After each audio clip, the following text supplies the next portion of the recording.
Alright, it looks like I'm live. I had a little bit of an issue this morning. I forgot it was Monday. Um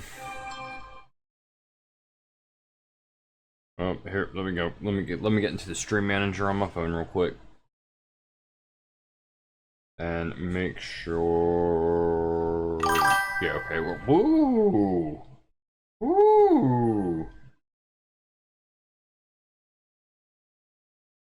I ain't never heard that sound before. What was that?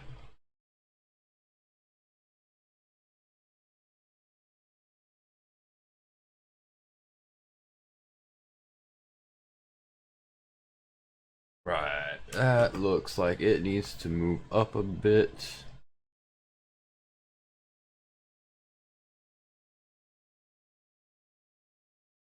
Oh, that looks good enough. Good enough for government work, at least. Alright. Friends, enemies, those still under review. Hope everybody's Monday is going well.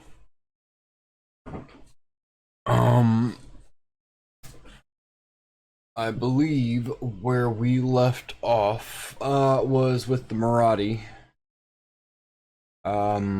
My internet cut out on me. So I didn't get to finish races, but I think after we finish races, we are going to move on to subclasses. So lots of math this week, or maybe not the actual math itself. Maybe we will just be drafting out the thoughts, and as we do everything, we'll go back and we'll do the math later to make sure it's balanced. But yeah,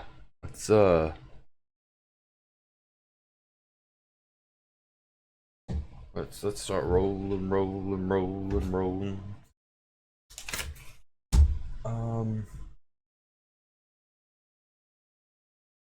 All right.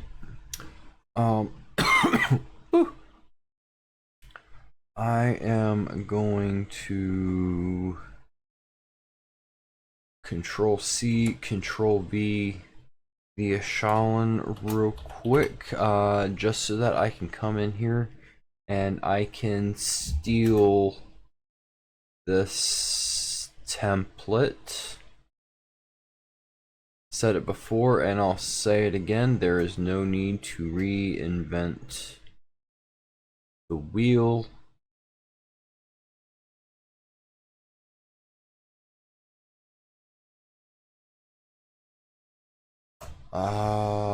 But yeah, okay. So starting out with a quote for the Dhazi. We are making them. Obviously, it's another desert race. All these races are in the desert because we're in the desert. So, looking deeper into them, we know by their religion they're nomadic. They are ritualistic. They're very spiritual with the elements. We know the wind, the whisper of blood in the sand, and the truth beneath all lies. Let's throw an M dash in here. The pack remembers, because they are canid based. Descended from the ancient Lycan clans who once ruled the wild frontiers. The Dhazi are the remnants of a hunted people. Be smart and burdened with memory. See, I like the idea of taking them and It's not just the Empire that wants them dead for being what they are. They're looked down on by everybody that meets them because they're reminders of a time where there were monsters. Um.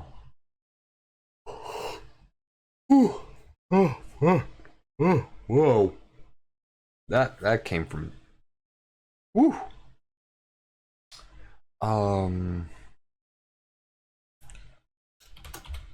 Though the blood curse of transformation of, you know what, let's full transformation has thinned, the old instincts remain. Sharp ears, sharper teeth. And a will that does not break. They move like ghosts over salt dunes and basalt plains, guided by wind, scent, and the rhythm of old songs, no longer sung in cities. In every act bond lies a vow. Endure. Remember. Never kneel again. Because as we know at this moment, they are in the lower rungs of society.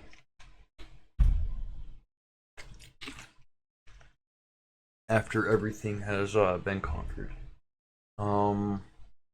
There's really no need to do anything with creature type. They're bestial, but they're still humanoid, so they're still going to default as humanoid, so there's no need to put anything there for them.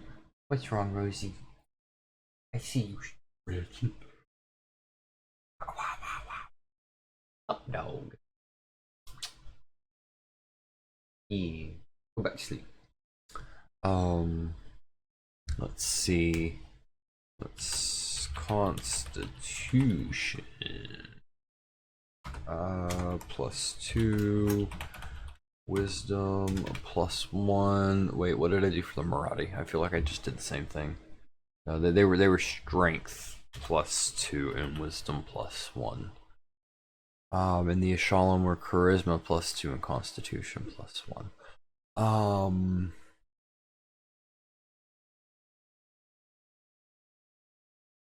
Yeah, I'm fine with constitution and wisdom. Age, I want them to be shorter lived. Dhazi, mature quickly, reaching adulthood at 13. Most live up to 60 years, though few see old age due to persecution. Oh, did I fat finger? Persecution and hardship. Dhazi are lean and wiry, typically between 5 foot and 6 foot 6 inches. I think that's good enough. Your Size is medium. Yep.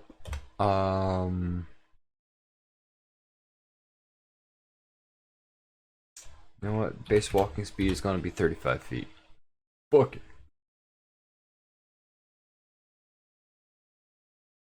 I couldn't remember if there was a space there or not. Okay. So here we go. Start working on traits.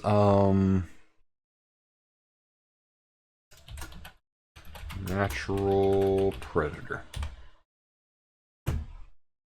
You have proficiency in the survival skill. Additionally, you have advantage on wisdom,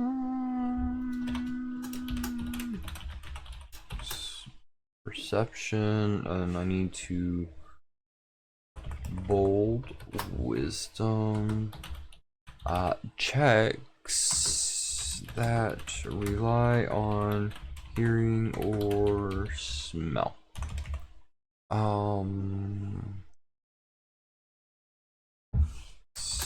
Pack Sentinel. Let's give them something for combat. When a creature you can see within 5 feet of you is hit by an attack, you can use your reaction to impose disadvantage on the attack roll if you are not incapacitated.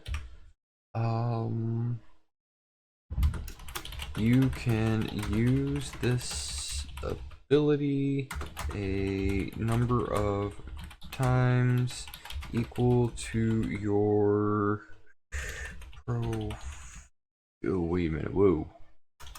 proficiency bonus per long rest.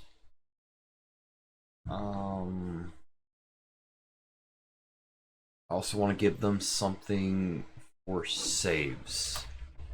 So let's feral tenacity. Thinking. When you make a strength or constitution saving throw, you can roll a d4 and add the rolled number to the save.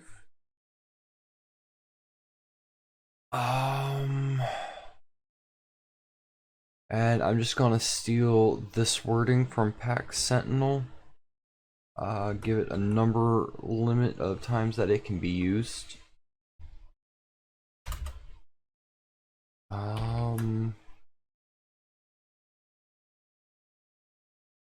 Then I want to give them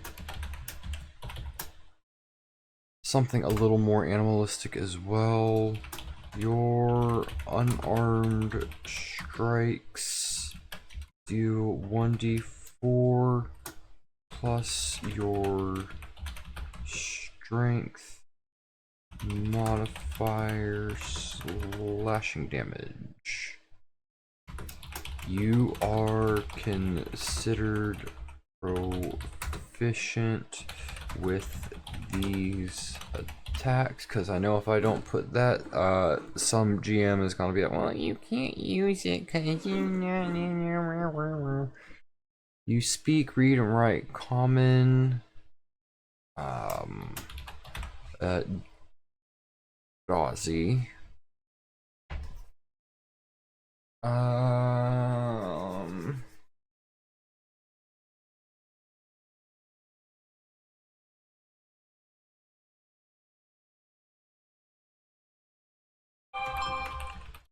guttural language of growls and snaps, and one additional language of your choice.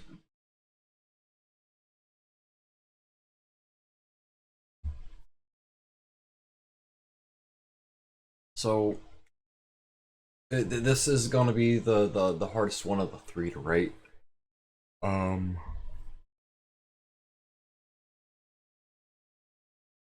Because I'm looking on doing like Mongol clans, Bedouin tribalism, Tuareg nomads, and I want to merge all of these with like an ancestral memory of a lupine transformation.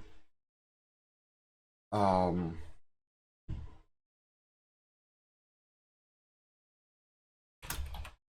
their spiritual practices emphasize endurance, shared memory, and bloodline duty.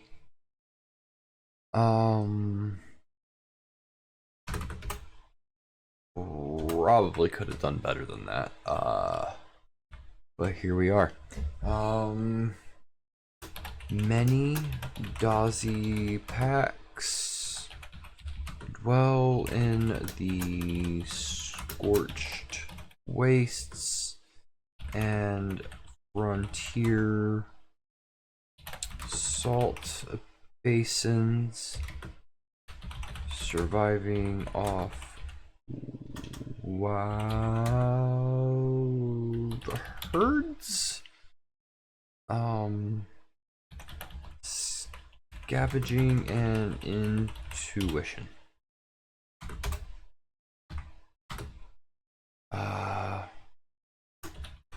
Every Dhazi undergoes a first howl, a rite in which their soul name is spoken aloud beneath moonlight. Outsiders often mistake this for a nickname or totem title. And I'm thinking, for example, something like Riventail, howls before dawn,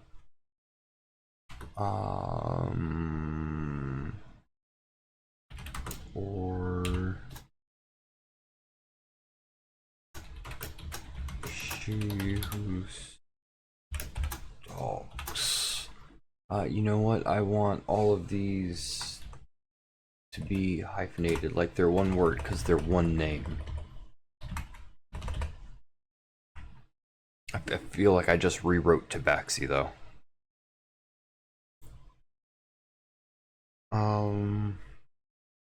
You know what? I think this is good enough.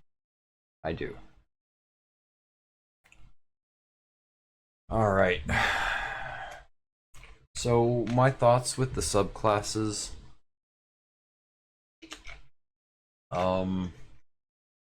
It's probably just gonna be, it's gonna seem like I'm just flooding thoughts, because what I want to do is I want to base a subclass on each of the races plus the Sable ink. and then go back and take another look at them and condense them. But it's a good place to start. Yeah, it's basically throwing spaghetti to a wall and seeing what sticks. But oh man, my back. Um, that's also a good way to see where your head's at when you're writing.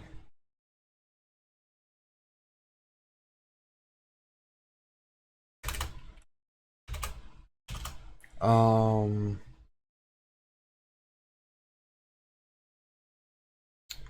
I know I've only been going for a half hour, but I'm gonna go ahead and take a quick bathroom break.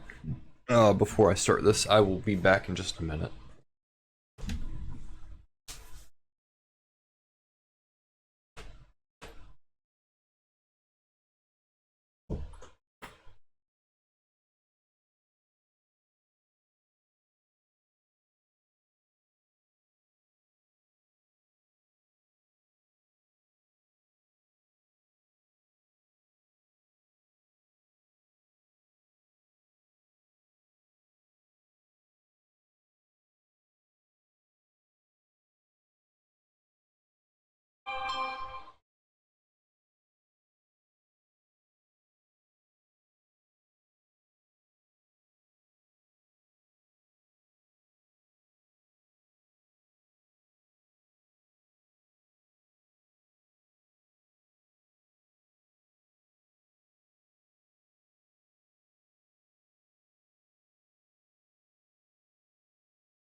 My head is pounding. It feels like it's gonna rain today. My head is telling me it's gonna rain today. Um, I know my garden would certainly enjoy that. Let's see here. Um,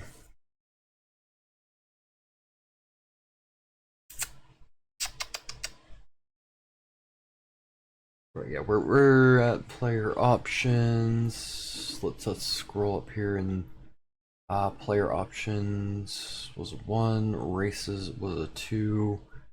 So subclasses will be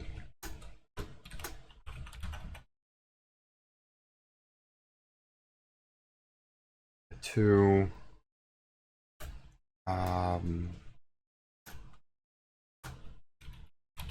Barbarian.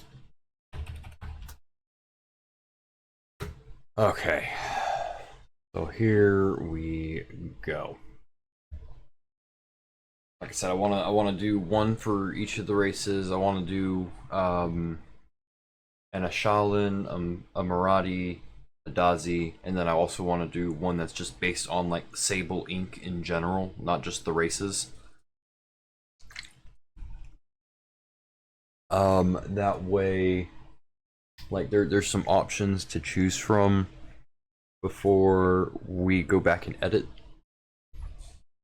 Because then we can, when we go back to edit, we can take bits and pieces that we like from the ones that we've made and just make it down to like 1 or 2 subclasses for each class instead of winding up with 48,000 new subclasses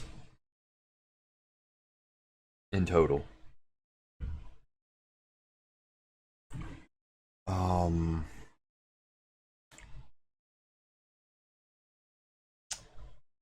But yeah, the question is, what do I want to name the Ashalan one? Oh wow. I looked over at my OBS just as my model decided to schizo out on me.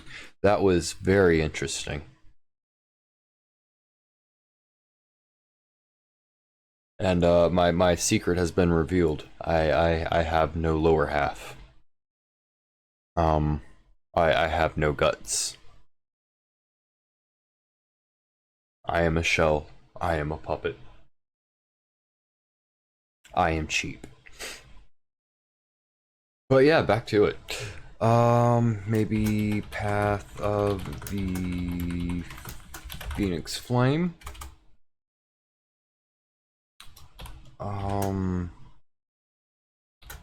From Ash, I rise. In Flame, I cleanse. Let the place false gods burn. I want it to feel very zealotous, but not necessarily Path of the Zealot, if you catch my drift. I'm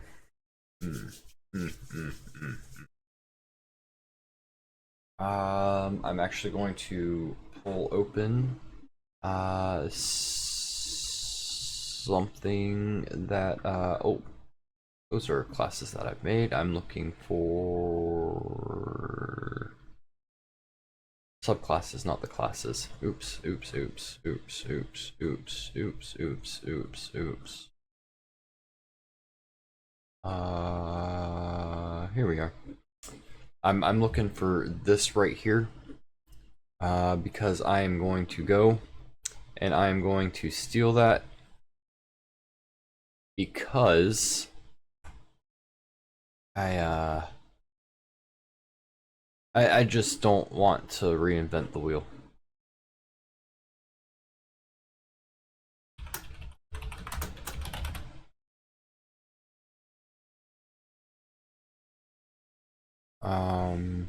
Because we're gonna need that. You kind of need that in order to wow, words are very hard at the moment while I'm looking at formatting.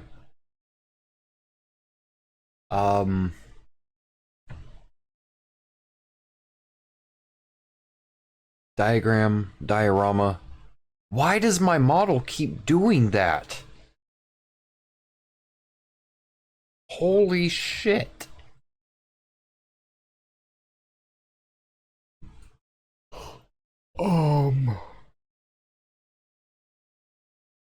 Wow, my brain just shorted out on me. Give me a moment. Yeah,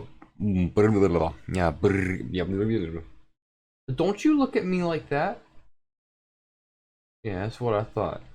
You close your eyes and go back to sleep.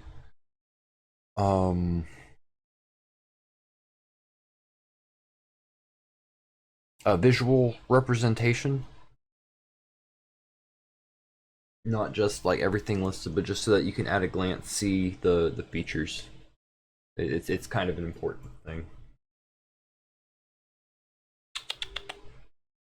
The path of the Phoenix Flame is followed by those who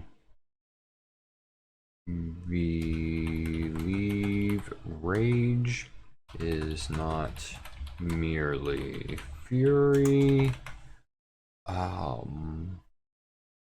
but divine combustion. These Barbarians are often seen as chosen vessels of the flame, capitalized, avatars of holy destruction, and vanguards of spiritual purification. Some are zealots. Some are zealous fanatics. I gotta up that word count. Of the Shaolin Empire. Others are outcast seeking personal redemption in fire and fury, and I think that's good enough. So let's think of some features. Oh,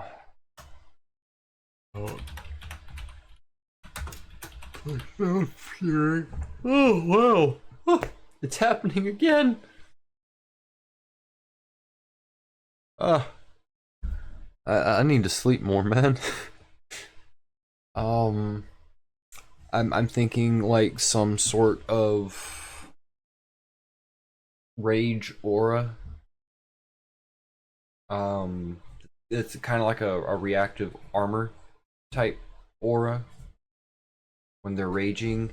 I'm thinking maybe there's a second feature that goes along with level 3.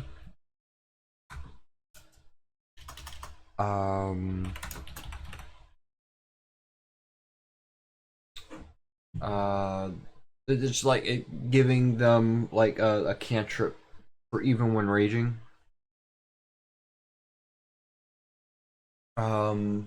And giving them an early magic weapon that they are bound to. I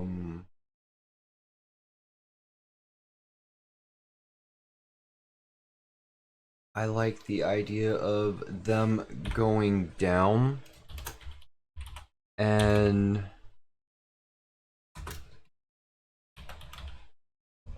then they have like it's like hellish rebuke, but it's specifically for when they go down.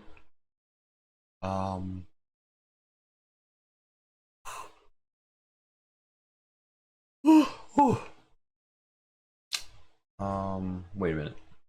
So when something ends with an S and it's genitive case, it's just an apostrophe with no S. Phoenix makes the S sound. Is it apostrophe S or just an apostrophe? You know what, I'm gonna leave it as apostrophe S for now. I will go back and check that later. No, I won't. I will forget. Someone remind me.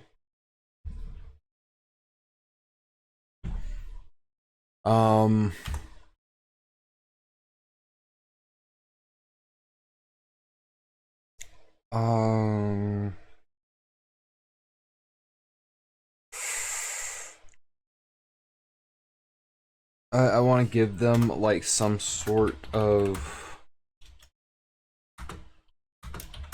call out ability while they're raging for like trying to do some sort of like one-on-one type deal, maybe specifically against spellcasters, since delving into that culture, they attack spellcasters, so maybe it's gonna be a one-on-one melee versus spellcaster that lowers that disadvantage that melee has against spellcasters. And then this is 14th level, so this is late in the game too. So that it would be a good idea because this is about where spellcasters start outpacing melee. You give it some sort of flame name too.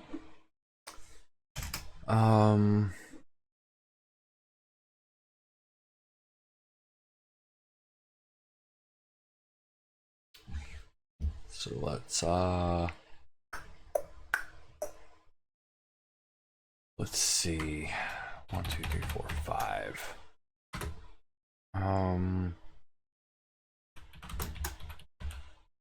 Third level, flame bound fury.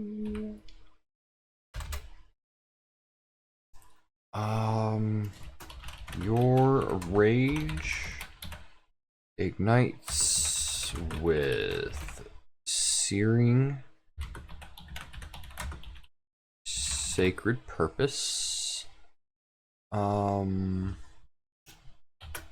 When you enter a rage, you can choose to ignite the flame-bound aura. You know what? We are going to bold that for the duration of the rage.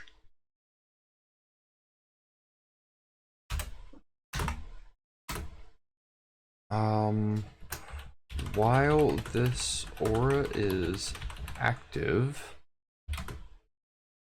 the first creature you hit with a melee weapon attack on your turn takes additional fire damage equal to your rage damage bonus, because I believe the 2024 Barbarian got a bonus to damage while they're raging. If not, I can go back and fix that. But yeah, I'm pretty sure. I'm pretty sure.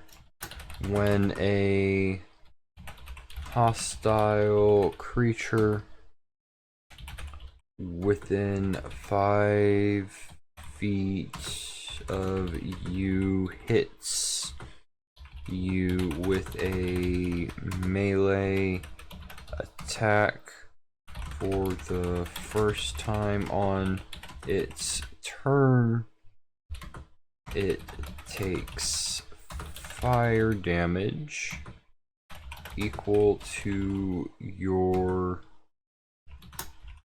Constitution modifier, minimum of 1. Cause there are people out there that are fucking gluttons for punishment. That will make a barbarian with a negative constitution. I've seen it. It has happened at my table. This fire damage bypasses resistance, but not immunity. Yeah.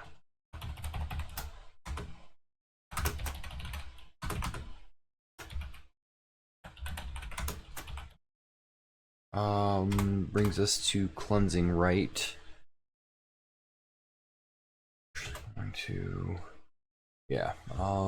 Brings us to cleansing rite. You have marked rites of flame.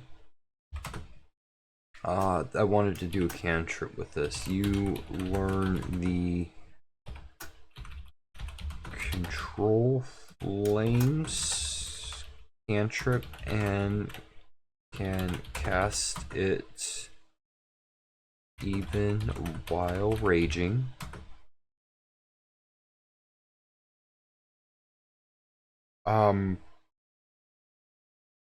Does control flames have a spellcasting modifier?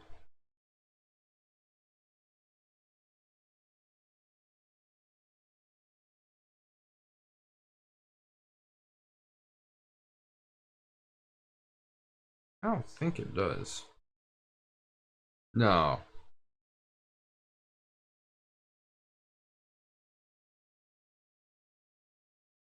Yeah, I'm good. I'm good.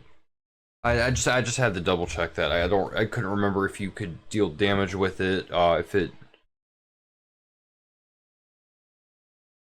Yeah, good enough for government work.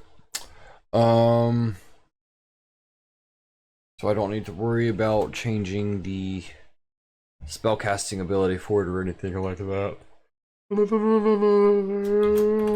Additionally, you may ritually scorch a weapon or piece of armor during a long rest, marking it with the Shaolin runes while wielding a marked weapon. You count it as magical for the purpose of overcoming resistance and immunity to non-magical attacks and damage. You may only have one item marked this way at a time. I believe I included armor with that. You may, oh, scratch. It should say scorch. A weapon. Let's get rid of the armor reference. That, nah. I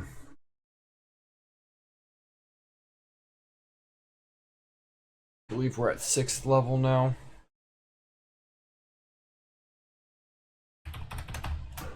And that is, whoa, what just happened here? Oh dear. Okay, there we go.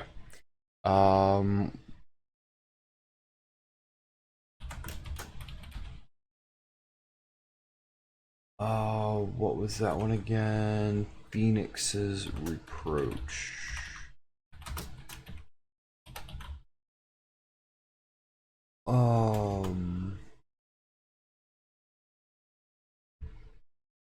When you are reduced to 0 hit points while raging, you can choose to explode in a burst of ash and divine fury. Each creature of your choice within 10 feet must make a dexterity saving throw.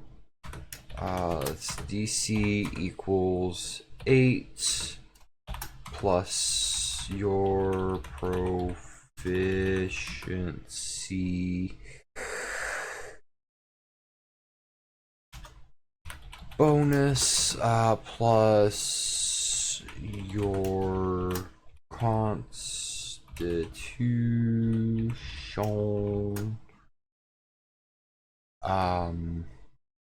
What's the modifier? Taking, see, this is 6th level, so 4d6 fire damage on a failed save, or half as much on a success. Immediately after this, you may roll a single death saving throw. If you catch a tiger by its toe, natural 20, you return to life with 1 hit point and stand up as if from, oh, there's a barbarian ability.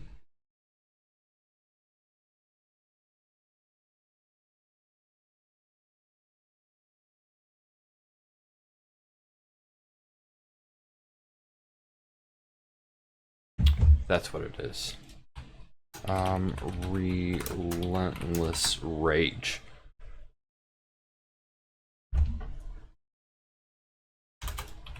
once you use this feature, you can't do so again until you finish a long rest. Also something that I'm toying with the thought of is going and making some sort of like I've always thought it's weird that a short rest is 30 minutes and suddenly you've got all your health back from your hit die pool and you've got your spells back depending on what type of caster you are and stuff like that. I've always thought like a short rest is your camping at night, and your long rest is having like a long like 2-week refit.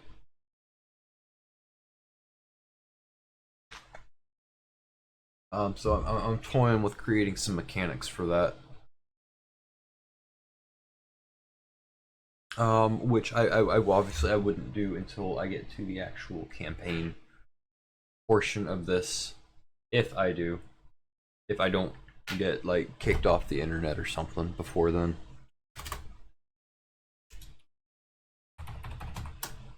I believe this was our 10th level, and it was Embers of Judgment.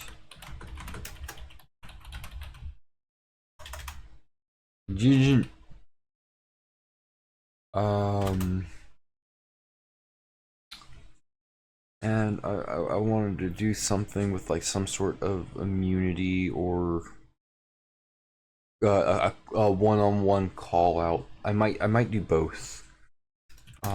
You become immune to the frightened condition while raging.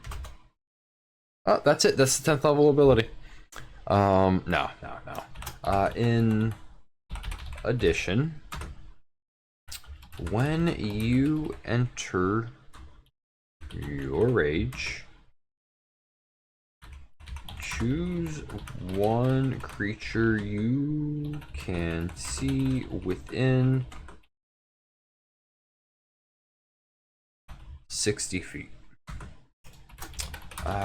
That creature becomes the focus of your righteous flame until the end of your rage. You gain the following benefits against that creature. Dun dun dun dun dun dun dun. You have advantage on attack rolls against them. Simple enough, right? I want to do something with spellcasters. If the creature is a spellcaster, they have disadvantage on concentration checks from damage you deal. Let's just rewrite this. The creature has disadvantage on concentration checks from damage you deal. I think that rules better. This feature has no effect on creatures immune to fire damage. It's got to have some sort of trade-off. Can't make it too powerful. Let's see. And then we're at 14th level.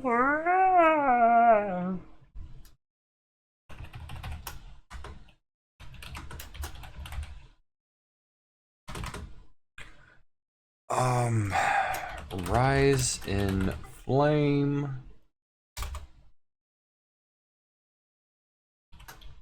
Upon falling in battle, the Phoenix remembers.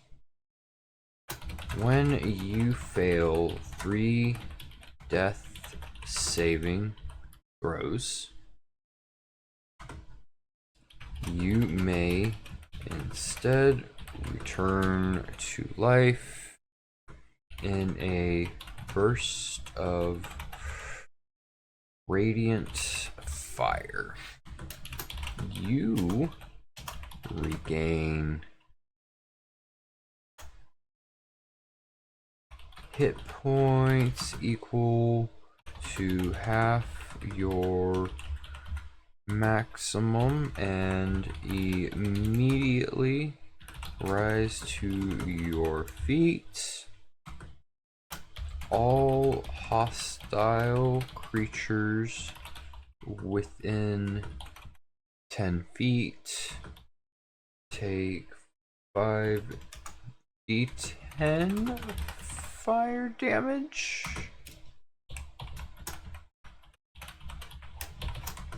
Dexterity save. DC as above.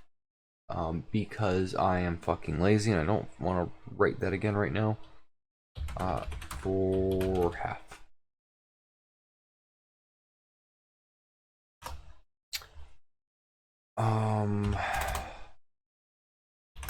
Once you use this feature, you cannot do so again until you complete. Uh-oh. This is a reminder.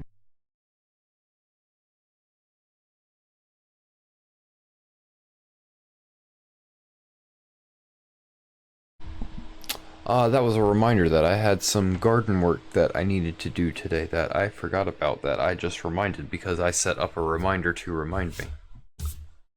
Wonderful how that works. Except now I'm going to forget if I don't write it down. Because by the time I finish this, I will have forgotten, which is why I set up the reminder, because I knew I was going to forget in the first place.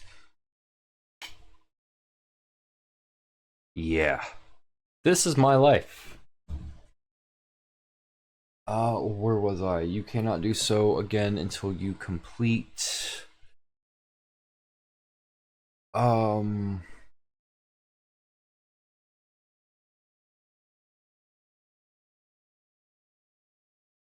1d6 long rests or complete a 24-hour ritual of fire and prayer in an Shalan holy site. Because fuck you.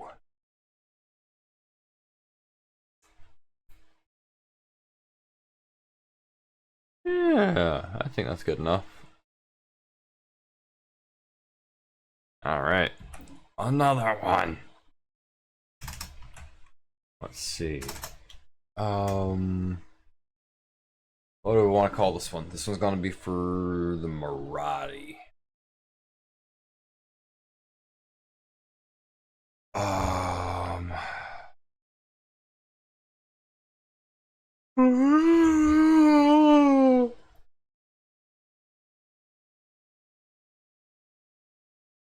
Let's see.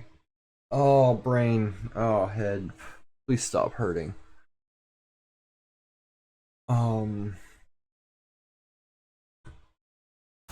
Path of the Sun Fang.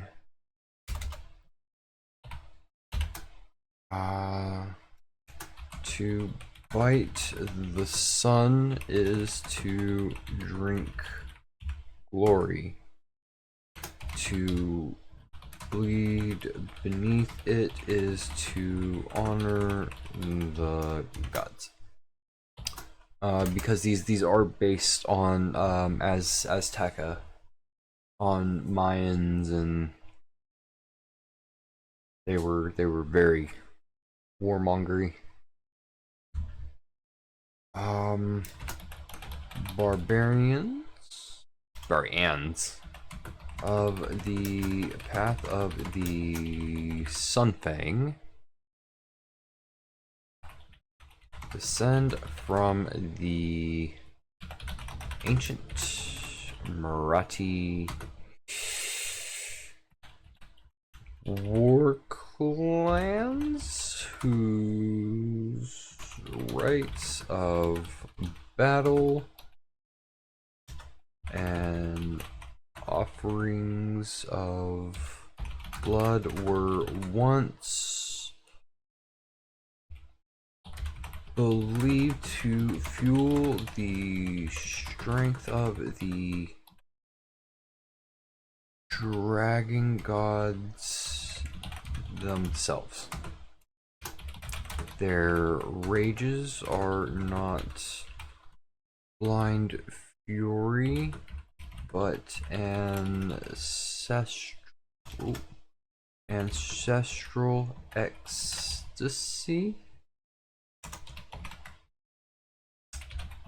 Blessed frenzies through which they channel the power of sun, sand, and serpent.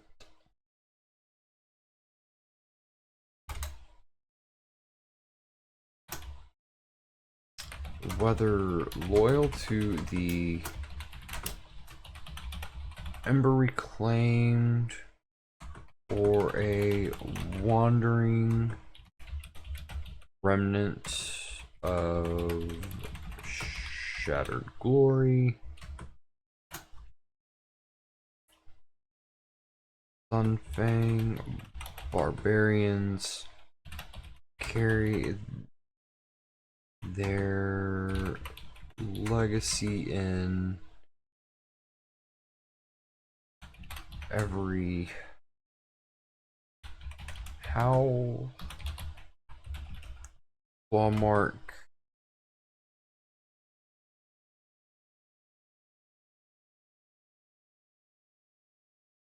Sunfang barbarians carry their legacy in every owl,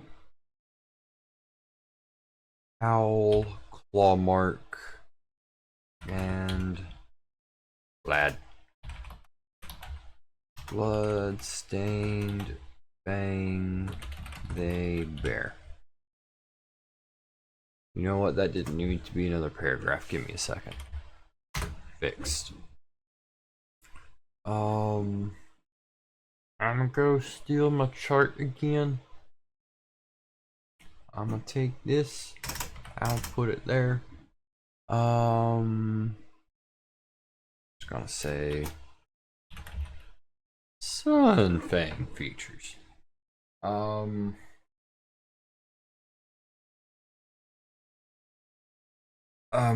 thinking some sort of ritual, some sort of Fang of the Gods. I want to do temporary hit points for this one. I want to do something with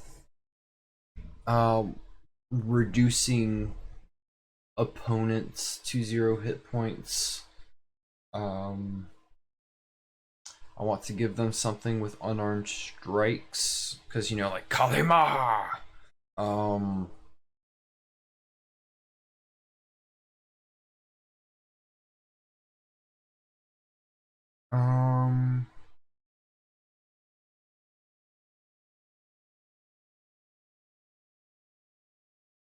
I want to do something that feels like bloodletting.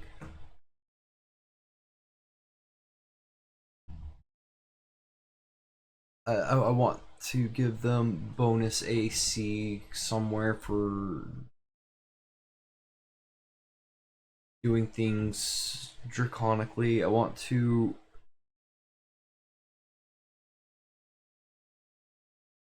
Honestly, this one I want to give options with this one.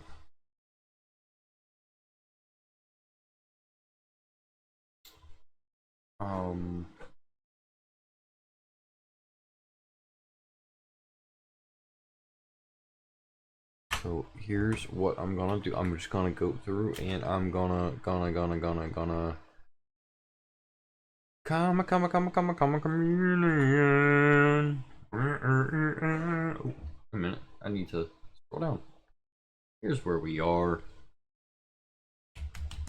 I'm currently kind of talking out my ass here, but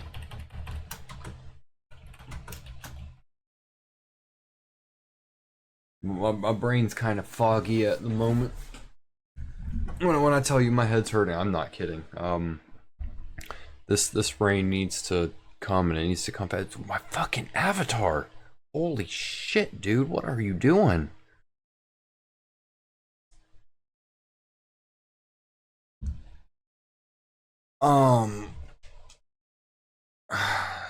Let's just call them Sunfang rituals. Probably could have Control C, Control V that, but here we are.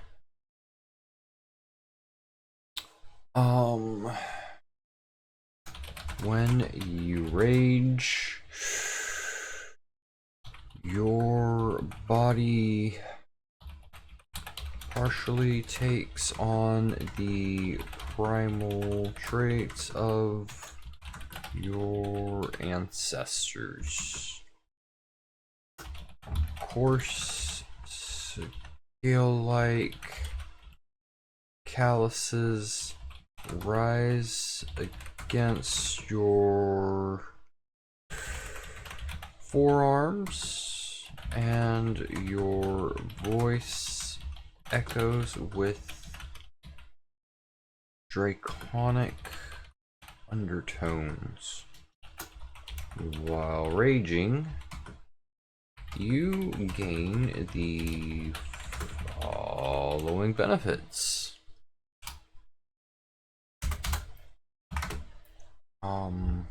I want temporary hit points.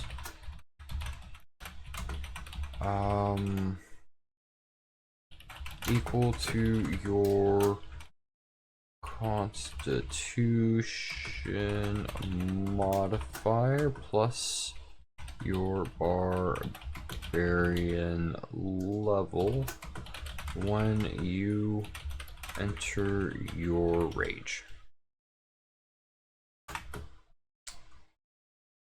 When you reduce... Oh, wait a minute. Reduce a creature to 0 hit points.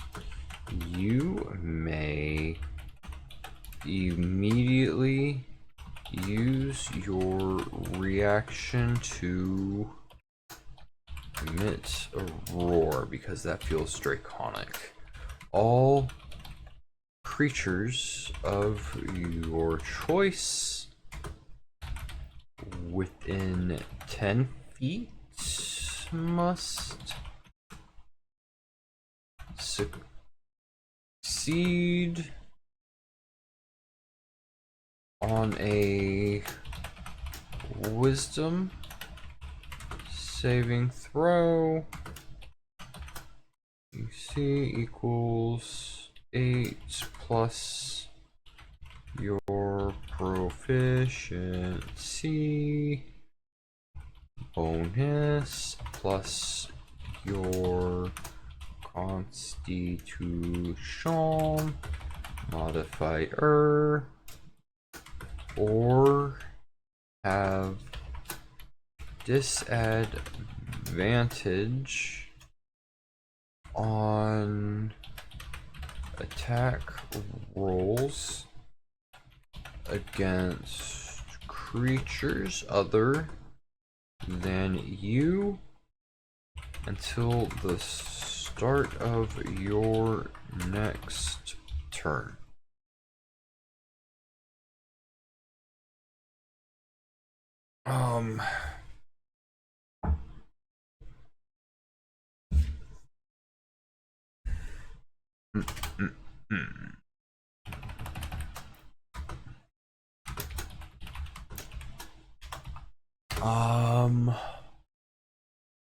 What are we doing here? I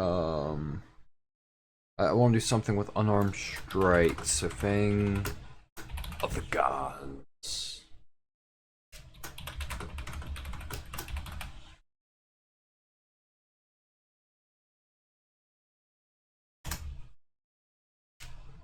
Oh.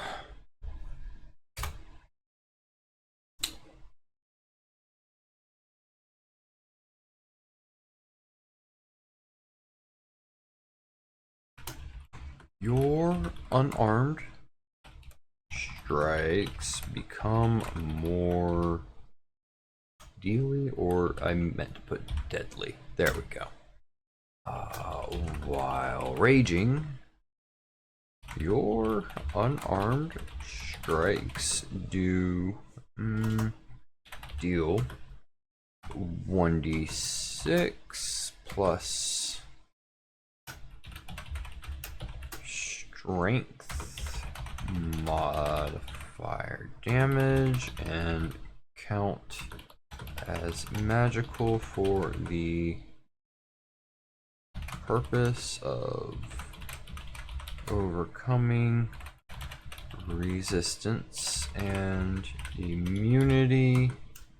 You can use your bite, elbow, knee, or even claws. This is a martial tradition, not a bestial one.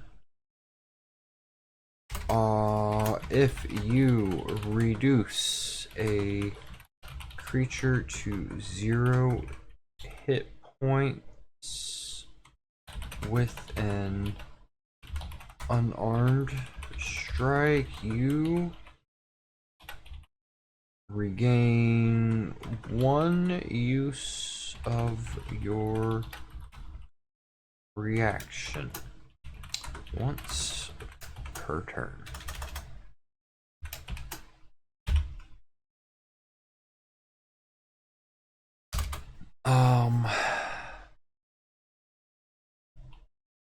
So here we are at 6th level. Thinking hard. I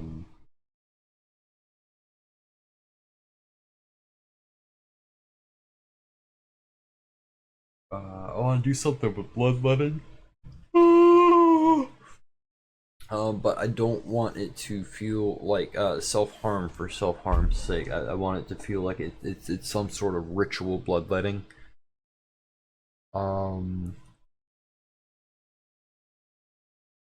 And give you like some sort of bonus for taking the damage.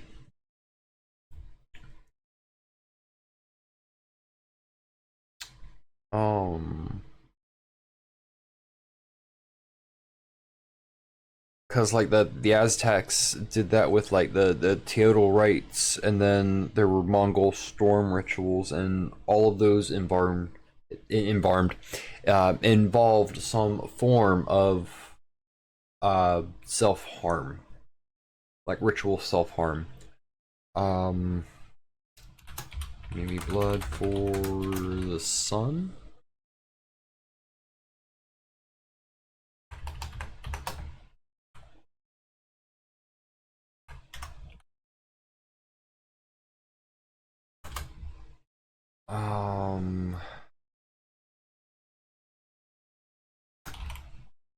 You've learned how to invoke Sacred Fury through pain and sacrifice. Once per rage, you may choose to take damage equal to half your Barbarian level. Ignores resistances. As a bonus action, if you do, you may choose one of the following until the end of your next turn. I want to limit it to 3 options. I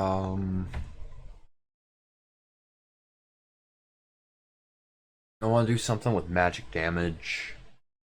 I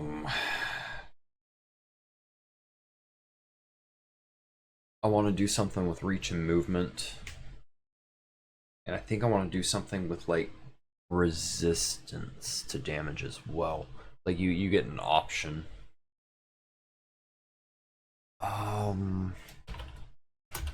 Glory of the Red Sands.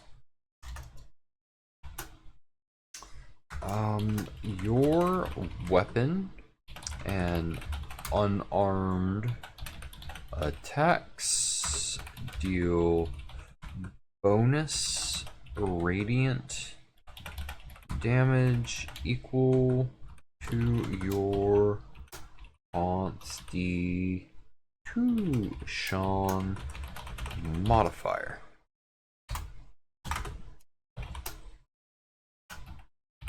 Aspect of the Godfang. Your reach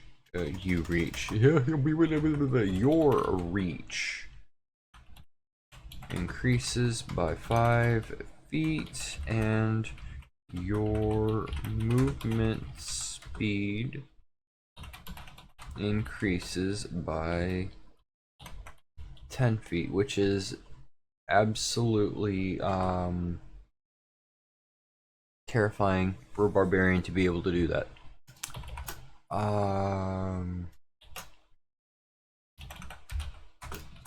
Ash scale resistance. Working name, we'll look at that later. You gain resistance to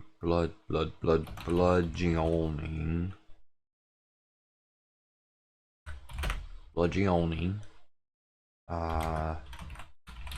Piercing and slashing damage from magical weapons.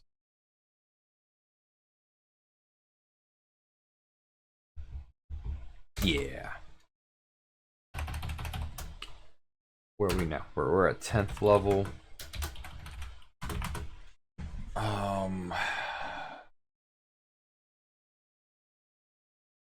Yeah, I want to do something with AC.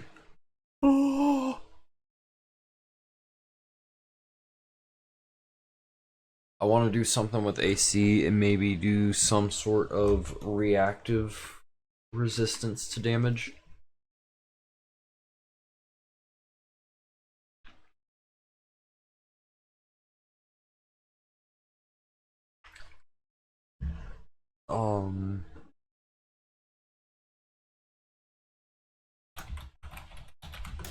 Ancestral Hide.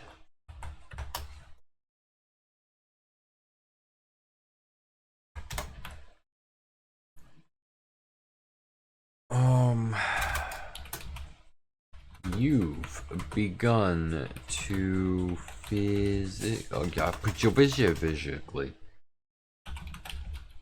physically mirror the dragon warriors of your bloodline. Your skin glows like you're a CIA agent.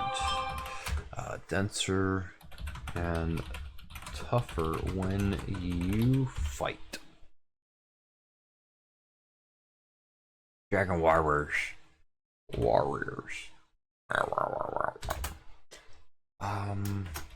While raging, you gain a +1 bonus to AC, and you can no longer be forcibly moved by magical effects unless you choose to be. Oh, wow, Rakin. No, raging. And I gotta learn how to type. In addition, once per rage, when you take fire, poison, or necrotic damage, you may use your reaction to become resistant to that damage type until the end of your rage.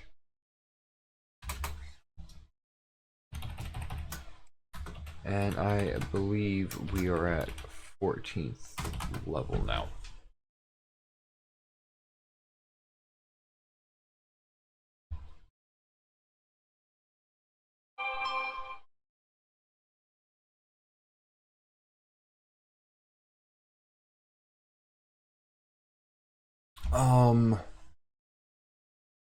I think I want to do something reminiscent to like, oh fuck, what I did at 6th level with choices.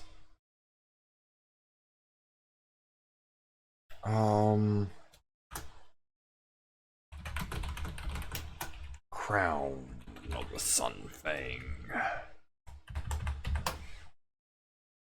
Devil's bleeding crown.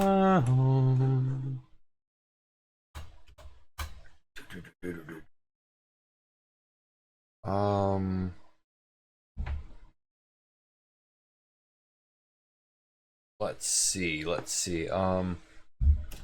You have become a living vessel of tradition. Ooh, a spiritual juggernaut, whose fury calls to gods. Aha. When you enter a rage, choose one. Fight. Let's call it Wrath of the Scaled Sun. Oh, group chat going hard.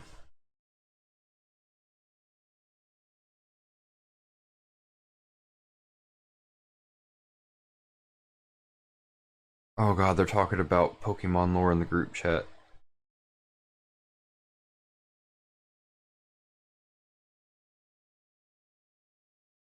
Lugia and the 3 fucking cockatiels won't stop starting shit everywhere. I have to wrangle these little shits like unruly children versus I made 3 dogs into super dogs. As long as Entei doesn't bark, it's chill.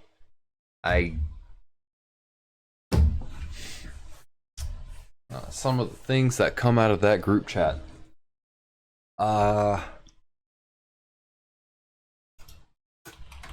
Your rage emits a 10-foot radius. That's a 10-foot aura of oppressive heat and golden light. Hostile creatures treat this area as difficult terrain and take radiant damage equal to your Constitution modifier if they end their turn there.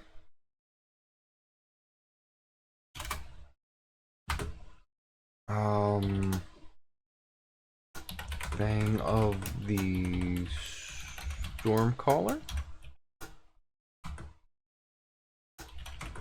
Your speed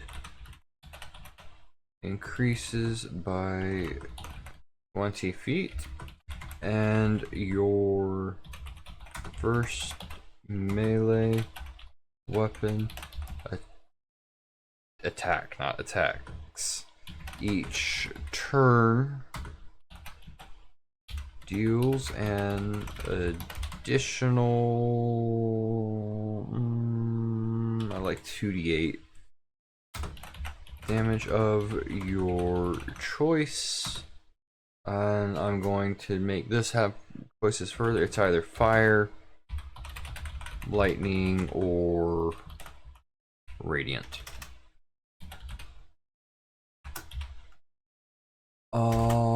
And then last one, Avatar of the Ancestors. You may attack twice when you use your reaction instead of once, but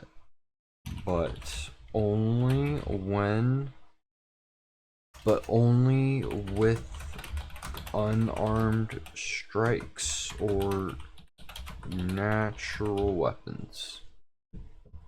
I want this whole thing that you have the choice of using a weapon, but I want this one to feel like you're switching to unarmed.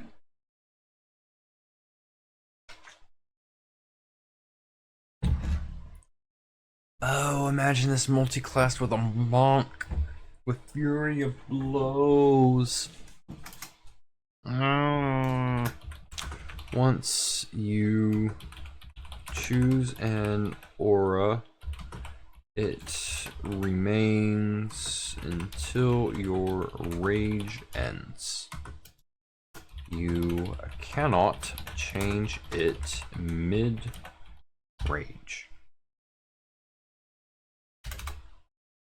Oh. It's been an hour since my last break, so I'm gonna take another break real quick. I will be just a few minutes.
I was so tiny. What was that? Anyway, I am back. I am back.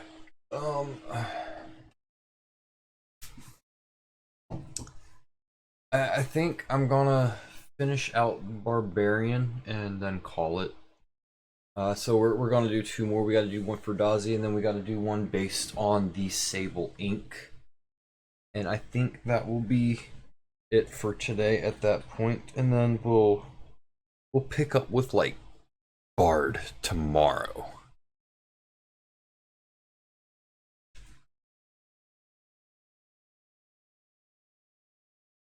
I I'm so glad that I haven't had to deal with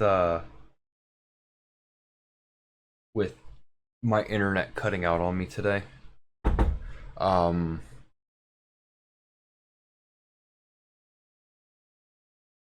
but damn, this fucking headache.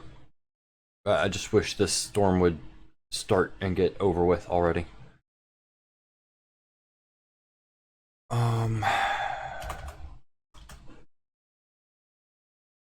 What we're doing, what we're doing.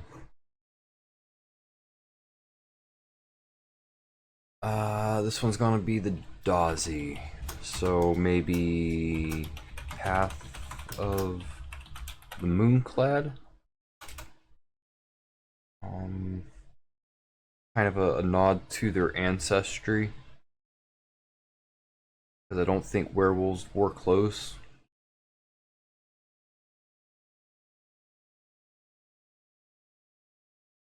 I mean, chances of you recognizing me would be zero, so if I was a werewolf, I probably wouldn't wear clothes either.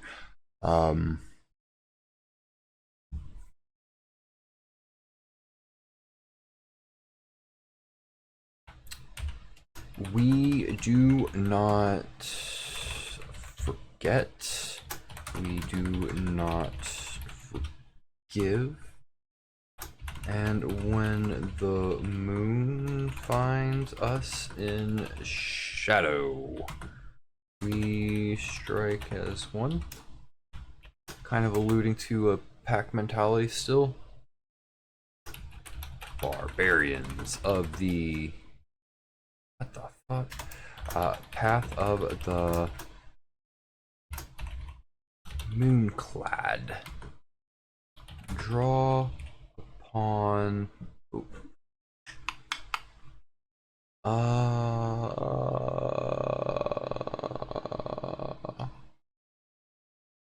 a primal pact sealed not with gods but with blood and moonlight, descended from exiled war packs of the Dhazi. They fight not as berserkers, but as living echoes of ancestral wrath. Wrath. Their rage is not loud M-dash. It is quiet, patient, and cold, like the breath before a heel. Yeah. The Moonclad do not charge. They stalk, mark, and eviscerate. I want to like emphasize like some cunning coordination. Make them more predator than brute, even though it's a barbarian. I think it would be a nice juxtaposition position of the normal barbarian, how it's loud, it's constantly just charging into danger, but that's because they're primal.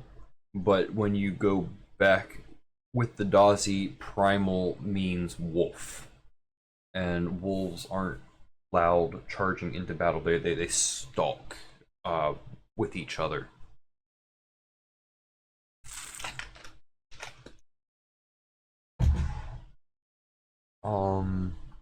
I need to go up here. I need to steal a class table.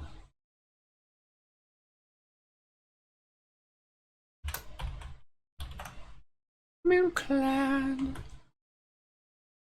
Uh-oh. Uh-oh. What's going on here?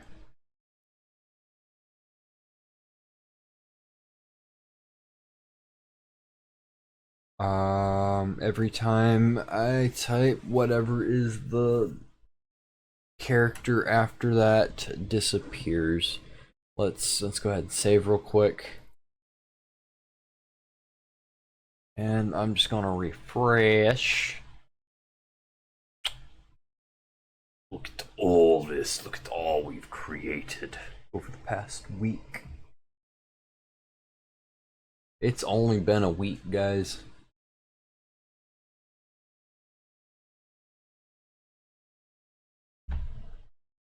Okay, that fixed it. Moonclad features.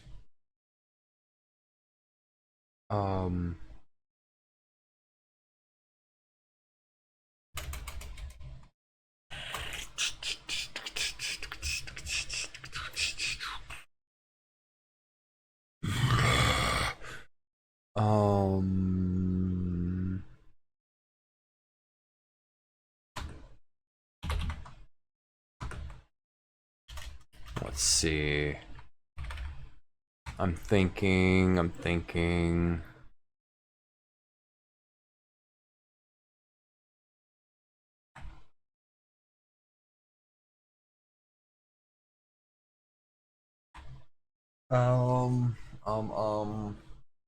see.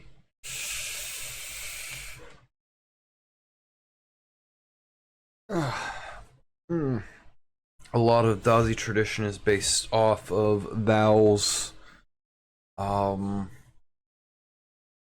superstition, being part of the pack,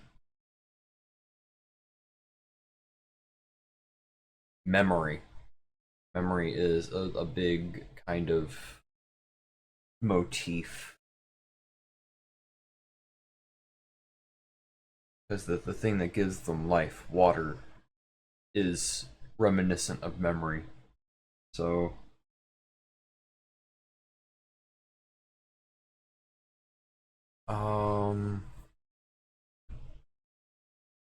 let's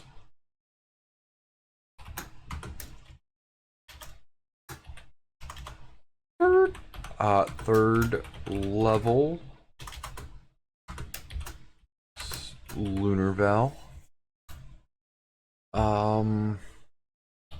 When you enter a rage, you designate a creature you can see within 60 feet as your marked prey.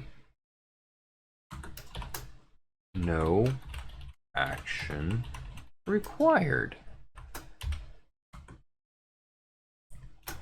While that creature is marked and you are enraged,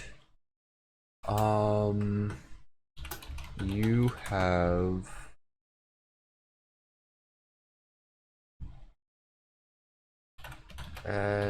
advantage on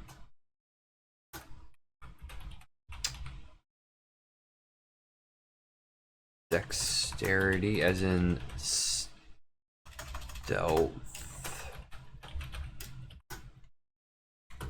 and wisdom is in survival. checks to track and stalk the target.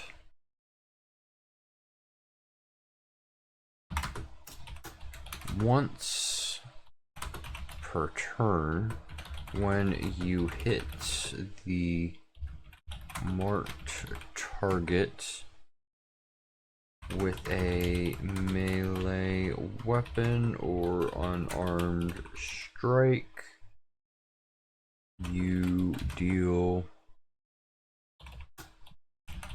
additional damage equal to your barbarian level plus 2, and it's going to be rounded up. You may only have one creature marked this way at a time. If it dies, you may use your bonus action on a subsequent turn to mark a new one.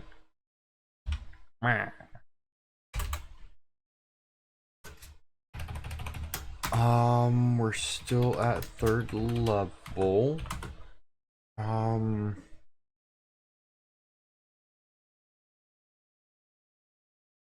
So we're silent, we're fast, we're protected, we're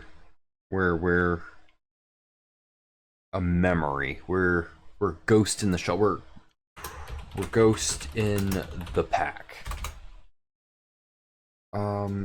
You fight as a memory of the hunt. Silent, fast, and protective. Oh, I like my Oxford comma.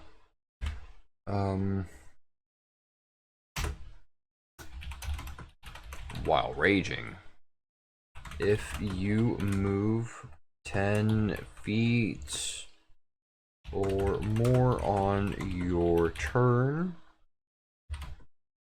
the next attack against you before the start of your next turn is at disadvantage. Addition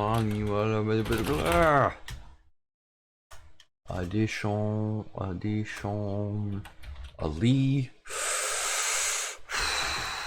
allies within 10 feet of you when you enter your rage gain advantage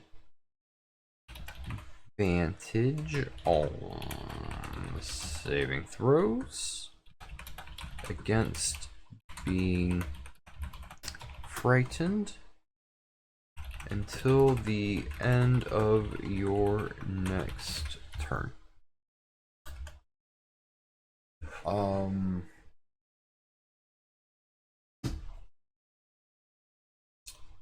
want to do something because it's wolf themed, right?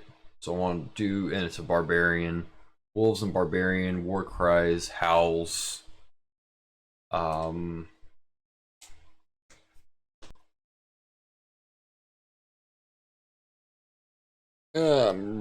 blah.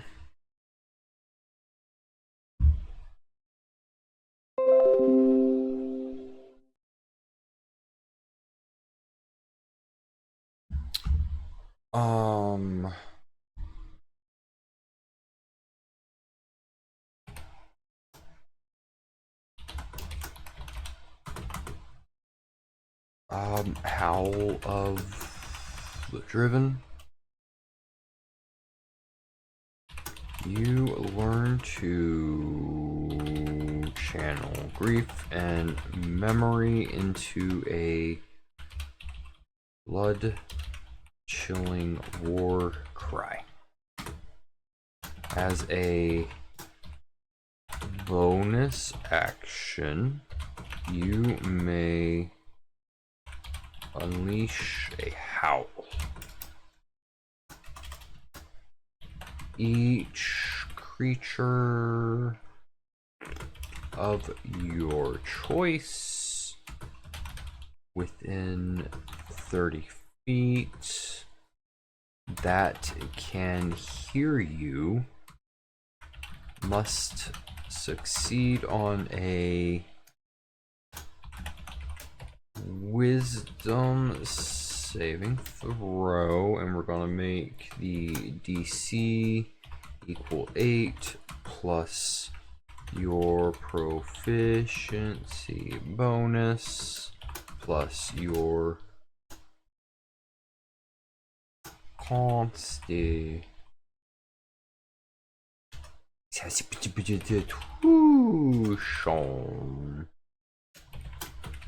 modifier, or suffer disadvantage on the next attack roll they make before their next turn. I actually want to bold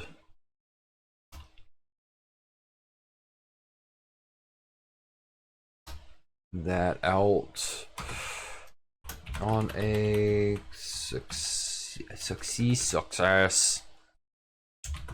they are immune to your howl for 24 hours.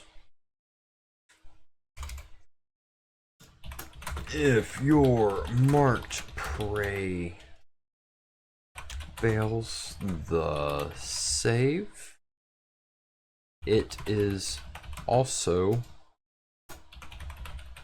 frightened of you until the end of your next turn. You can use this feature a number of times equal to your constitution modifier per long rest. We are at 10th level now.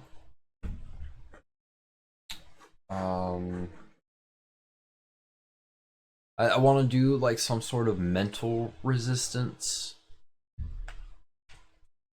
And I want to do something with attacks of opportunity since I'm doing a lot of mobility based stuff.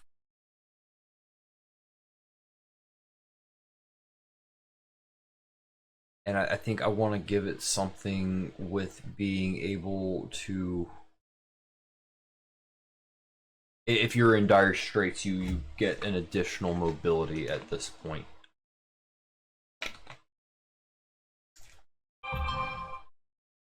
That's Moon Slick Skin.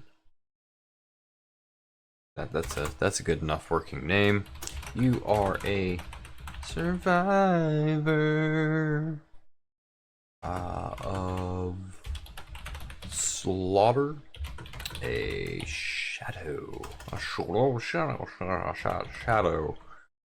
I can spell, I promise. Beneath the stars. While raging, ing, there's a G. You gain resistance to psychic damage and cannot be charmed or frightened. If you are not wearing armor, wearing heavy armor, attacks of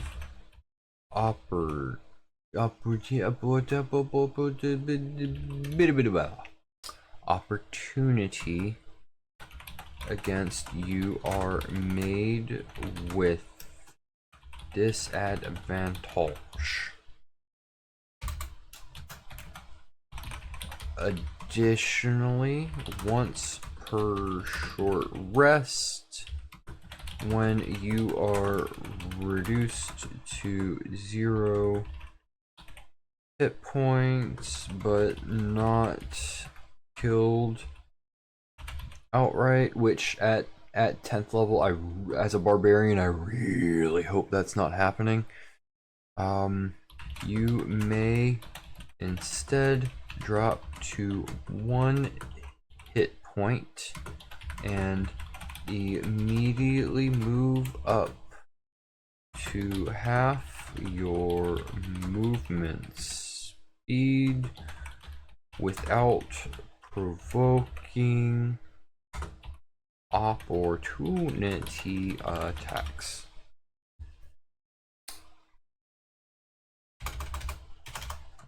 That's good enough. And now we are at 14th level. I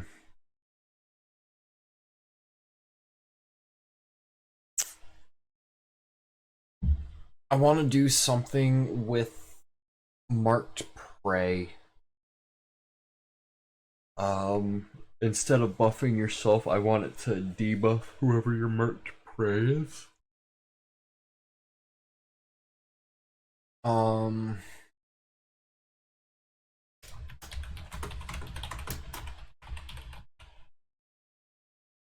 And while I think on what I want this ability to do, I'm going to go up here and I'm going to take these names and I'm going to fill out my chart with them.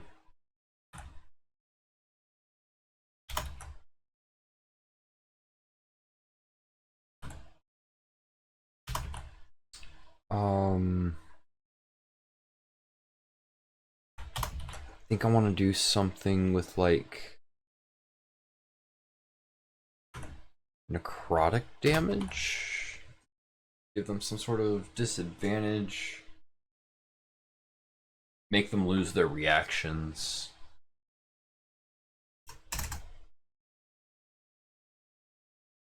You are now the nightmare remembered in a trader's bones. When you hit your marked prey with a melee weapon or unarmed strike while raging, you may force the creature to make a Constitution saving throw.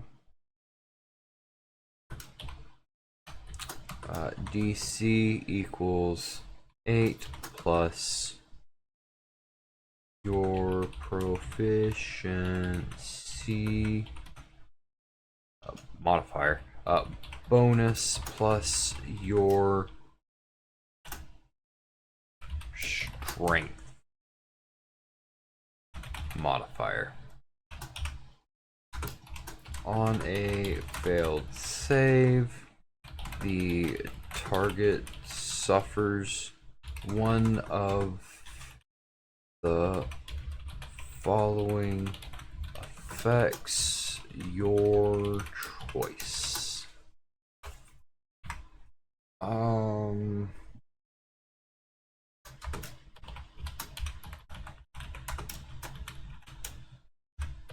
Bleeding scar. The target takes 2d8 necrotic damage at the start of its turns for 1 minute or until it receives magical healing. Weakened will. The target has disadvantage on saving throws against fear and charm for 1 minute.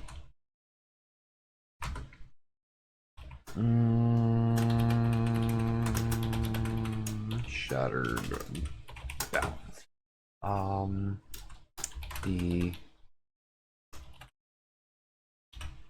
target's speed is halved,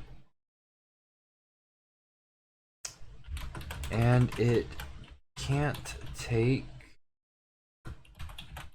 reactions until the start of your next turn.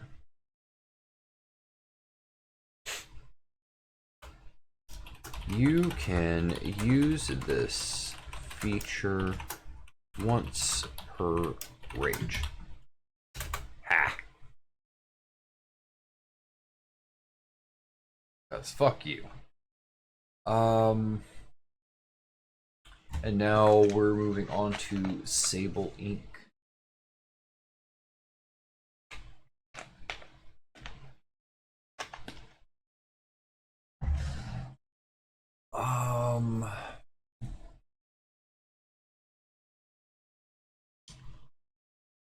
Sciatic.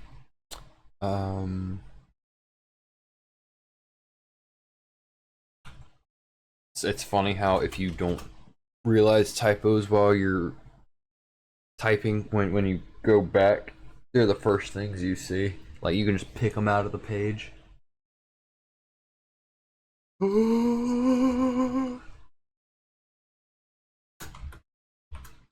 Path of the Branded Fury, because Sable Ink is branded.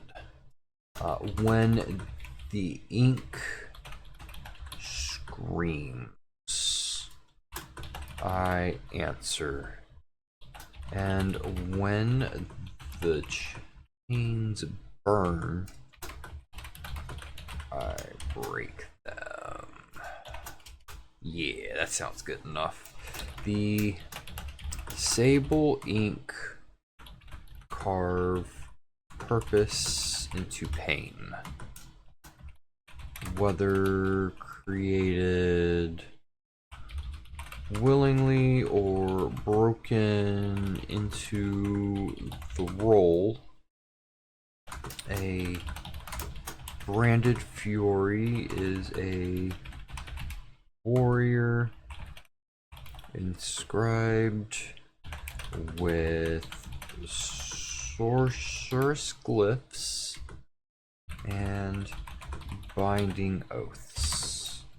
Some carry exile marks that awaken on command.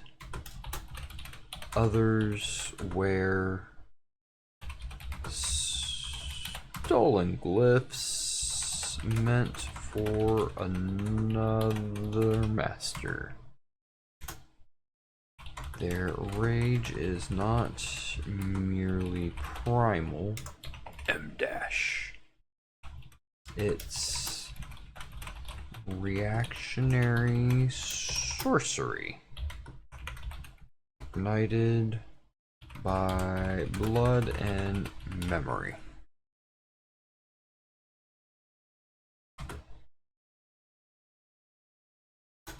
These warriors walk a line between weapon and warden, themselves and others. That's not a semicolon, that's just a comma. I'm going to need this. Wanted Fury.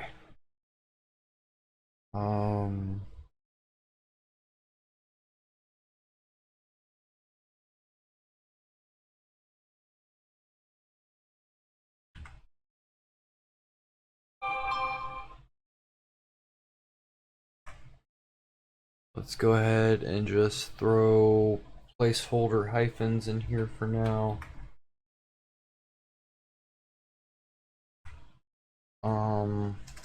And then we'll go back and fill those in just like we did last time.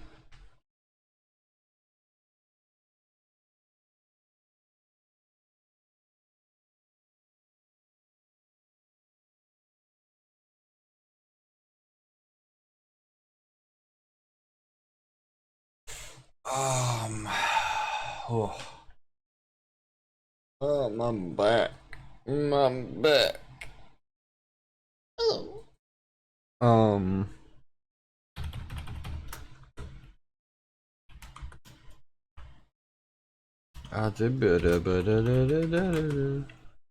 Fuck, I'm hungry.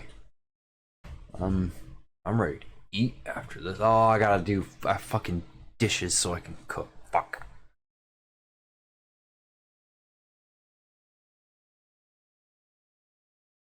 Today's a weird one. Today's definitely a weird one. See, we're doing lots of stuff with tattoos, script, fury, so wrath, scripted wrath. What do we want the ability to be? I haven't really thought ahead on this subclass.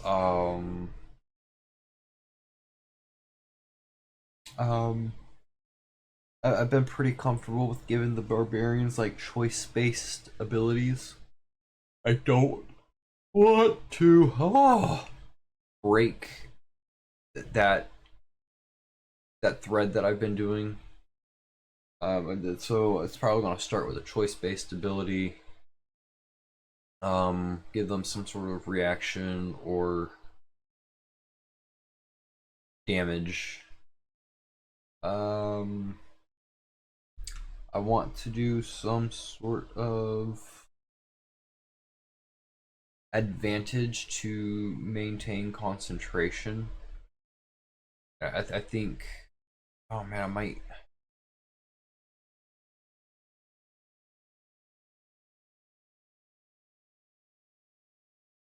Because there's plenty of magic items that still have to maintain concentration as well. So I think it's going to be some sort of advantage on concentration.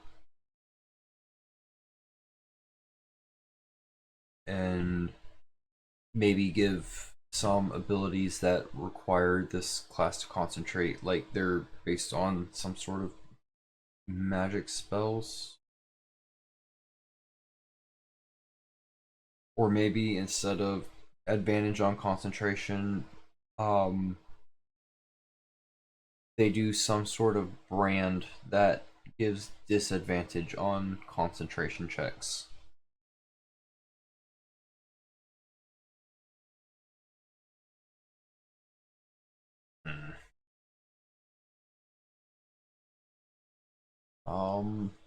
The lore that we made for them, they basically have a little bit of a loss of agency. So I want to do something with that.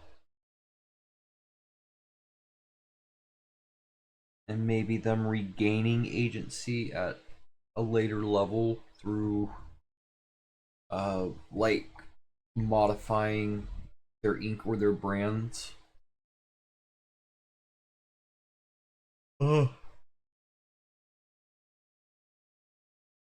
I want to give them another aura ability like I've been doing for the others. I like those. I do like aura abilities in general. I probably overuse them, but that's okay. That's part of the fun of needing to go back and revise and edit, which By the way, that's not fun at all. I'm poking fun at myself, making more work for later.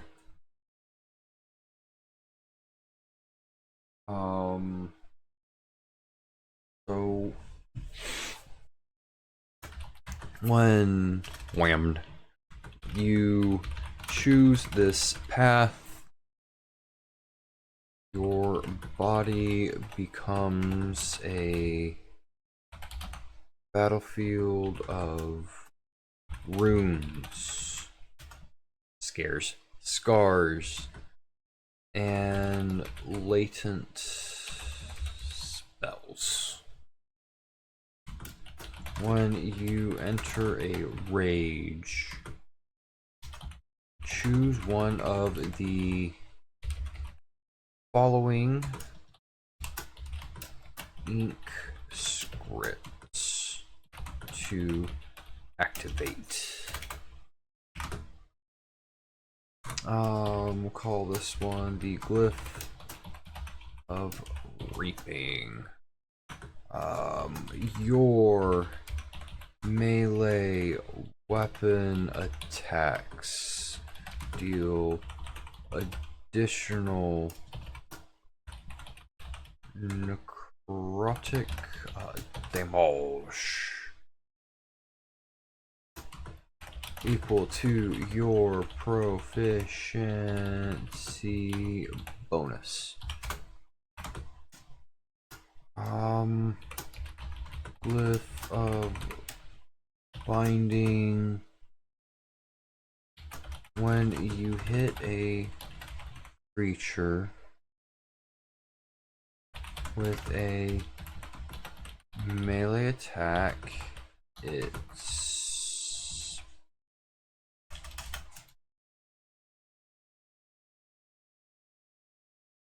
yes, ma'am. Are you done? Carry on. Speeds. No, is reduced by 10 feet until the start of your next turn. Glyph of the Echo. You may use your reaction to grant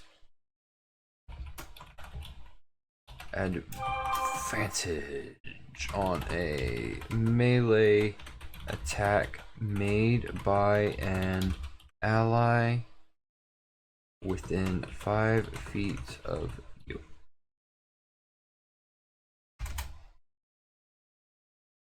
You can change the active script. No, I don't need to worry about that. You choose at the beginning of the rage.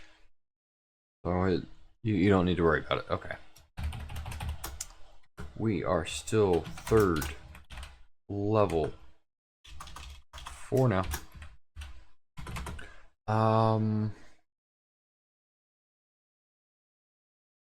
So part of their lore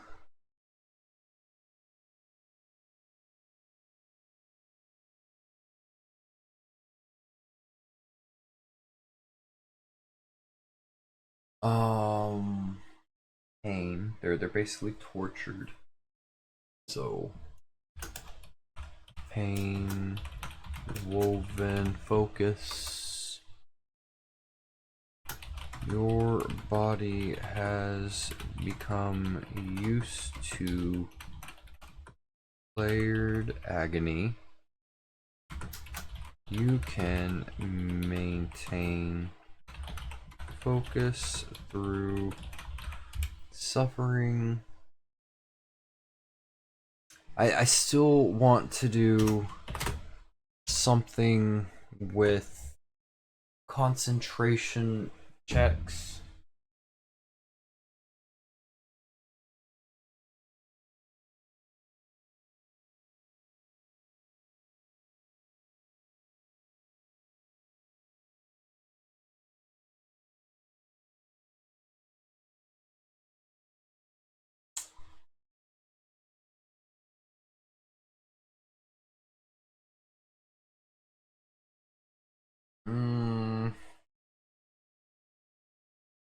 Should scripted breath be based on concentration? No, but those are basic barbarian things.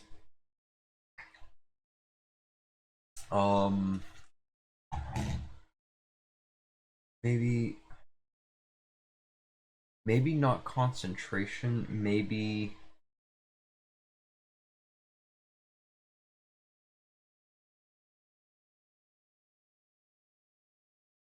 it's more symbolic, like maybe it's advantage for saving throws for being paralyzed or stunned or frightened or charmed.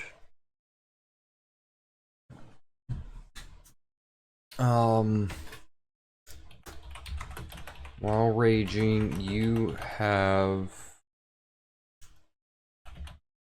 advantage on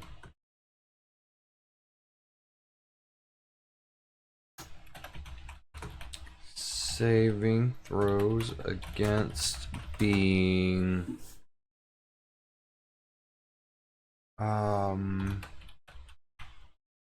paralyzed, stunned, charmed, or frightened.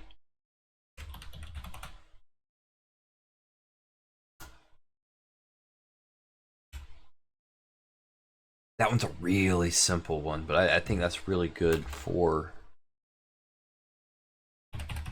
this subclass. 6th level. I want this one to be kind of reactionary. Because like you've been laced with magic energy, right? So I want this one to be kind of reactionary.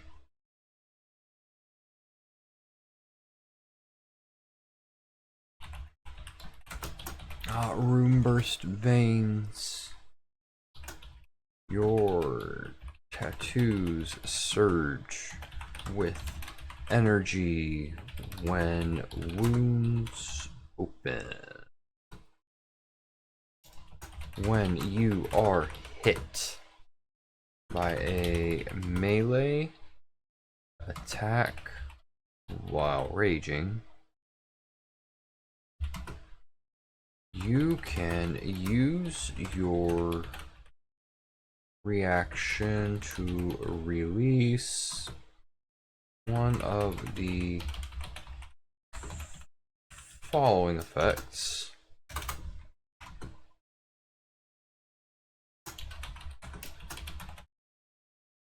With flash, the attacker must make a dexterity saving throw.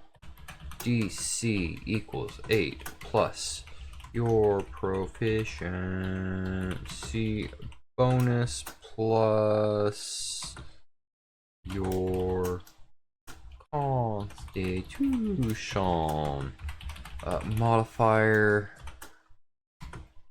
or take 2d6 force damage and be pushed 10 feet away.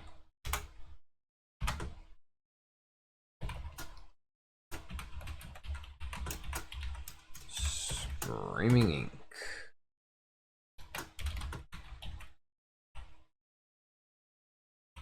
All creatures of your choice within 10 feet must succeed on a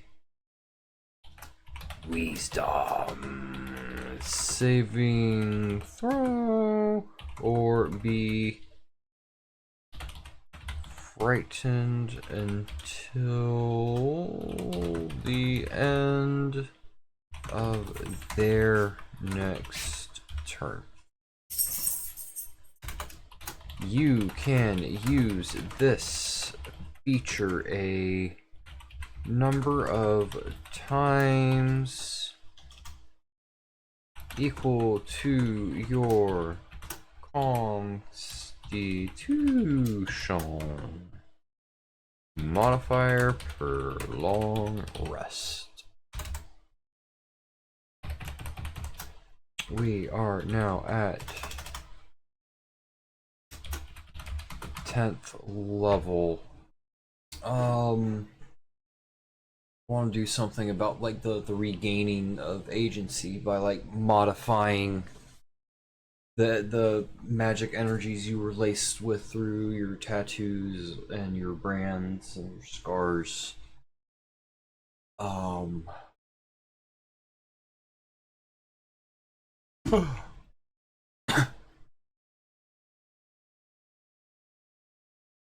Maybe it happens in the way that it strangles the agency of your target. So, forbidden Gias. Your ink has been modified, corrupted, or perfect. Oh wait, what did that say?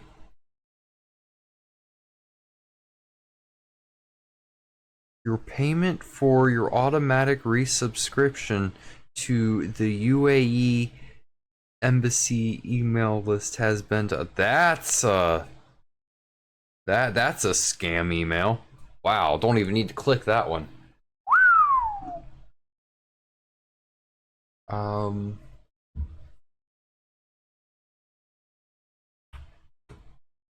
Now it obeys only you as a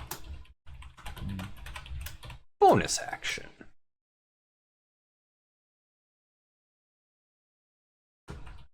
While raging, you may invoke a Gios. Tattoo. Oh, itchy. Upon your flesh, choose one creature you can see within 30 feet. The target. Oh, I hit caps lock.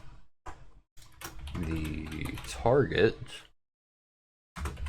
must succeed a wisdom saving throw. DC equals 8 plus your proficiency bonus plus your constitution modifier, or become chained by Gios light for 1 minute. While affected.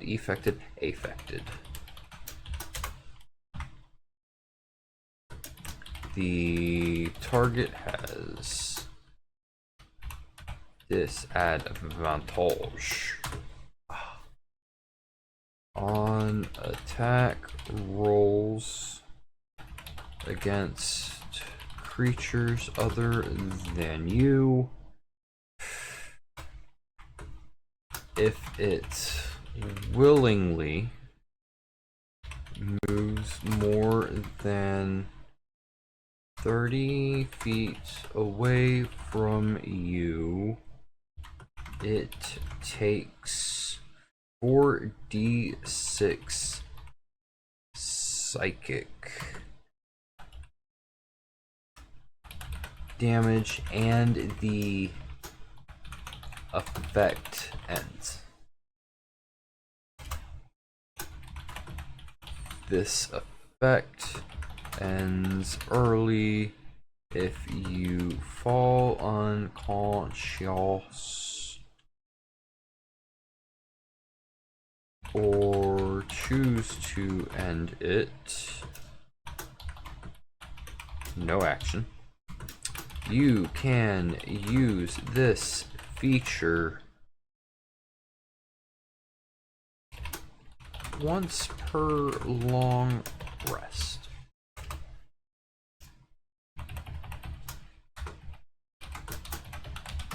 Alright, 14th level. Here we go. So now that we've gone with Geos, I'm thinking like seals and everything. That energy is now sealed within you. You're controlling it. Your rage kind of explodes. So those glyphs that we mentioned, the ink scripts kind of like flow out of you, maybe creating a new aura.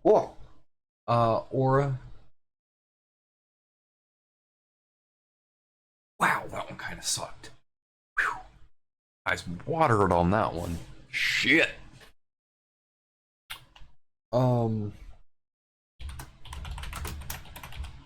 Living seal. And just like last time, while I think about, it's not really a capstone, but it's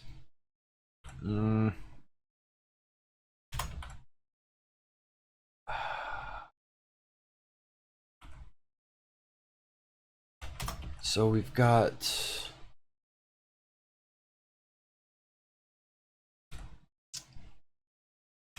these are a good hodgepodge of things. It's not too exceptional in any one direction.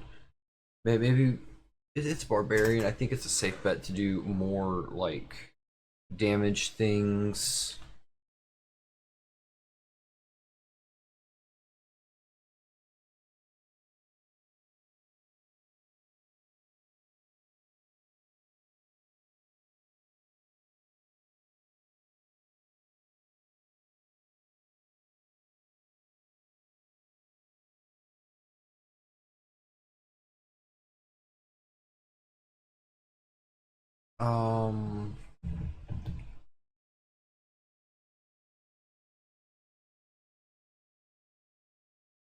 You know, I am going to use this ability to call back on the ink scripts that we've got in our 3rd level ability, because we never gave the ability for it to change mid-rage, which doesn't really make sense, but maybe if something is within the seal, you can, if it's reduced down to 0, you can immediately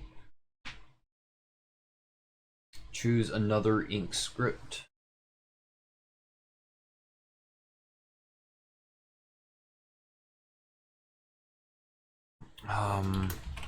Your tattoos erupt into full flame or shadow when rage takes you.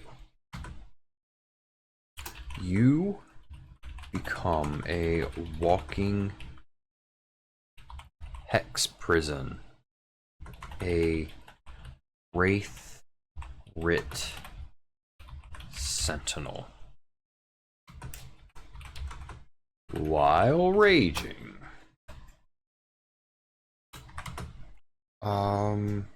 you are surrounded by ghostly sigils that extend 10 feet.